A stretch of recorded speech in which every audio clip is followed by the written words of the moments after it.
ሜቲ ይባላል። ጌታ ያደረገልኝ ነገር እጅግ ብዙ ነው። መኖር የራሱ ምስክርነት ነው። አሜን። እግዚአብሔር ያደረገልኝ ነገር ባለፈው 2 ሳምንት ማክሰኞ ልጄን አመማትና ይሻት መጣሁ። ይሻት ከመምጣቴ በፊት ሐኪም ቤት ወስዳት ዶክተሩ እንደዚህ ያለኝ ድዷ ነበር አጥቶ የሚደማውና ደም ስላችሁ ዝም ብሎ ደም አይደለም ስትል በጣም ብዙ ደም ነው የምትተፋው። ከዛ በጣም ተጨነቅኩኝና በየሐኪም ቤቱ በጣም ወስዳታለሁ። ማልወስዳት ሐኪም ቤት የለም። ከዛ አንደኛው ዶክተር ምን አለኝ፣ ይሄ ነገር ምች ነው አለኝ። ማለት ብዙ ነገር ብለው አቃታቸውና ምንም አጡ። ይሄ ነገር ምች ነው ሲለኝ ምች ከሆነማ እኔ ነኝ የማውቀው መድኃኒቱን ብዬ ፓስተር ጋር ይዣት መጣ። ይዣት ስመጣ ጸለየላት ፓስተር።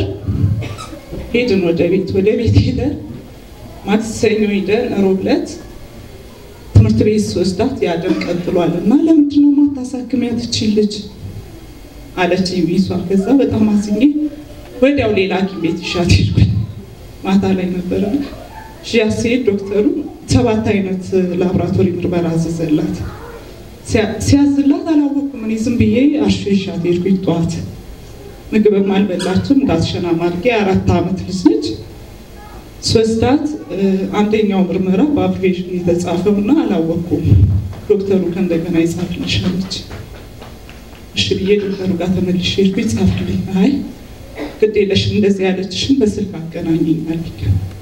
እሺ ሄድኩኝና በስልክ ሳገናኛት ምርመራውን የለንም እሱ ምርመራ የህፃናት ጨርሰናል ቦትሉን ስለጨረስ ምናምን አለችውና ስታመም ምንድነው እሱ ምርመራ የደም ካንሰር ተጠራጥሮ ማለት እዛ በጣም ደነገጥኩኝና ወሩ እየጨውኝ ለ2 ሰዓት መኪናዬ እንዳር ላይ አድርጌ በጣም አለቀስኩ ማለት ለምን ጌታ ሆይ ልጄ በቃል የተወለደችው ለምን በጣም አዘንኩኝ።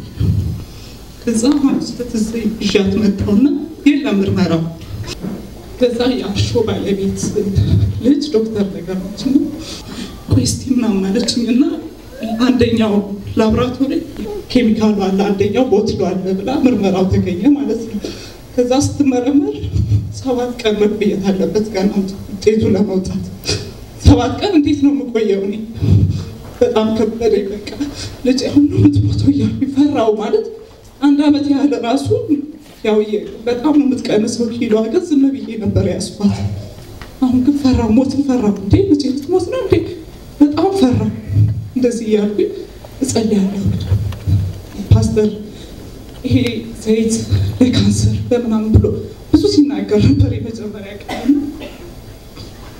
በደም ካንሰር የሚታመም የጓደኛችን ልጅ ነበር። እንዳውም ይዘነው መተናል አባቱና ለሱ ላክለት ምናምን ብሎት በቃ እንደ ፓስተር እንደዚህ ብሎ አልነበረ እቴማን እዚህ የምትመጣኝ ማለት ነው። እሱ ፓስተር እንዳሉ ዘይቱን አጥቻለች እየጸለየ ከዛ በክርስቶስ ደም ተቀይሯል ደሜ እያልሽ እንደዚህ በይላት አለ። ትንሽ ልጅ ነች እንግዲህ በክርስቶስ ደም ተቀይሯል ደሜ እንዳለ በቃ እንደዛ እያለች እኔ ከማለቴም እሷንም እያስባልኳት ዘይቱን አፏ ላይ ቀባ አደረጋለሁ። ከዛ በ7ኛው ቀን 7 ቀን መሆኑን ራሱ ረስቻለሁ። እኔ ከአርሾ ተደወለልኝና ውጤቷ ወጥቷል አሉኝ። ከዛ ልጆቼን ትምህርት ቤት አውርቼ እየበረርኩኝ ሄድኩኝ። በቃ ማለት እየፈራሁ ደርሼ እንዴት ብዬ ነው የምወስደው? እዛ ደርሼ ድንገት ውጤቱ እንደዚህ ቢሆንስ ምናምን ብዬ ስፈራ እውነትም እንደፈራሁት እዛ ስደርስ ሌላ ውጤት አልታሸገም። ይሄኛው የላብራቶሪ ውጤት ግን ታሽጎ ነው የሚሰጠው። ኖርማሊ ውጤት ታሽጎ ነው የሚሰጠው፣ ግን እኔ በቃ ልጄ እንደዚህ ስለሆነች ነው የታሸገው ምናምን ብዬ በጣም ፈራሁ። ተንቀጥቅጬ ማረጋውን ሳጣ ለእህቴ ባልከ ደወልኩለትና እንደዚህ ተባልኩኝ ውጤቱ ተሰጥቶኛል ስለው መጣልኝ። እሱ ሲመጣ ዶክተሩ ጋር ለመግባት እንግዲህ ፈርተን ነው ምን ይለን ይሆን ብለን እዛ ስንገባ ዶክተሩ በጣም እያለቀስኩኝ ነው ማለት አሁን እንደምነግራችሁ አይደለም። 7ቱን ቀን በለቅሶ ነው ያሳለፍኩት። ከእንደገና ይሄ የመጨረሻው ቀን ግን በጣም ከባድ ነው። እንደዚህ ሆኜ ጾም ጸሎት 3 ቀን ምናምን ይዤ ማለት ነው ከመፍራቴ የተነሳ። ከዛ ዶክተር እኔን ያየኛል ውጤቱን ያያል። ኢየሱስ ሲጀምር እንግዲህ ጠላት ፈትኖኛል። ዶክተሩ በአፍሪሽን ጽፎላት ልጅቷ ነግራኛለች። ዶክተሩ ለኔ ተጠቅቆ ነው አሁንም መልሶ በዶክተሩ ይጠቀምበታል። እኔ ነኝና ውጤቱ ነው ግዴለሽ ቤት ያለኝ የታለች ልጅቷ ሲለኝ ትምህርት ቤት ነች። በቃ ምታረጊ አንቺም ተረጋጊና ፍርሃት አለሽ ማለት በጣም ማለክስ አንቺም ተረጋግተሽ ልጅቷንም ይዘሽ ይሄን ውጤት ምነግርሽ ልጅቷን ይዘሽ ትመጪ ነው አለ። በቃ በጣም የባሰ ነገር ውስጥ ገባ። ከዛ እቤት የገባውና እንደዚህ ብሎኛል አይደል? አዎ ምንም አይነት ነገር ቢገጥመኝ ምንም ብትታመም ምንም ቢለኝ ውጤቱ ምንም ቢሆን ልጄ ማሳከም አለብኝ አልኩኝና ወስጄ ሄድኩኝ ማለት ነው። አሁን ከቴባል ጋር ያለው ሄድን። ስንሄድ ገባ እሷን ልጅቷን ይሻት ነው የገባት። ከትምህርት ቤት አውጥቻት ነው በዛው ሄድኩት። ገብተን አያት የሩሳን ደህና ነች እኮ ምናምን ሲል አዎ ደህና ነች አልኩኝ ማለት ነው። ከዛ ውጤቱን እንዲነግረኝ ቸኩዬ ነው። ከዛ ምን መሰለሽ ሚት የደም ውጤት የካንሰር የለም ማለት ነው።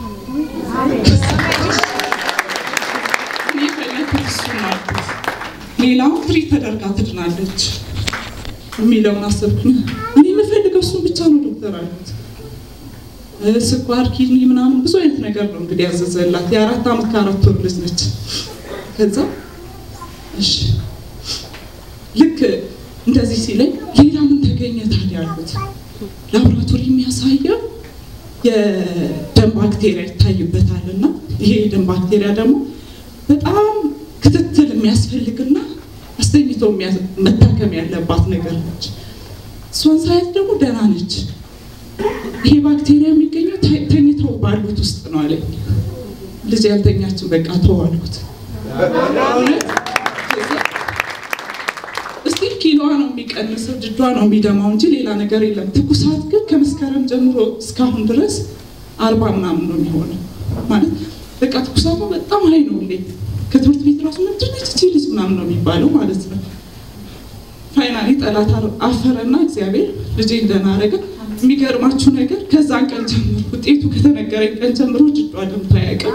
አሜን።